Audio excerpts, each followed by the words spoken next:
మహిళపై యాసిడ్తో దాడి చేసి హత్యాయత్నం చేసిన కేసులో నిందితుడికి 20 ఏళ్ల జైలు జరిమానా విధించినట్లు జిల్లా ఎస్పీ శరత్చంద్ర పవార్ తెలిపారు. నాంపల్లి మండలం దామెర గ్రామానికి చెందిన మహేష్పై నేరం రుజువు కావడంతో జడ్జి రోజారమణి ఈ తీర్పు ఇచ్చినట్లు చెప్పారు.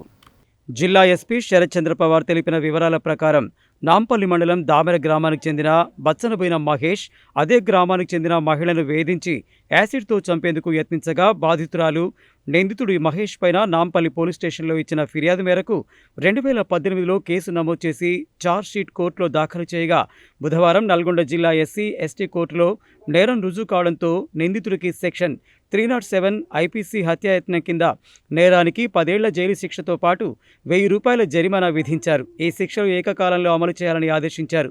ఈ కేసులో సరైన ఆధారాలను సేకరించి కోర్టులో ఛార్జ్షీట్ దాఖలు సమర్పించి నిందితుడికి శిక్ష పడే విధంగా కృషి చేసిన అప్పటి విచారణ అధికారులు మహేశ్వర్, నాంపల్లి ఎస్ఐ విజయ్ కుమార్, ప్రస్తుత ASP P Mounika, CI D Raju, SHO M Shoban Babu, sub inspector of police Akhila, CDO B Saidulu, liaison అధికారులు పి నరేందర్, ఎన్ మల్లికార్జునను జిల్లా ఎస్పీ అభినందించారు.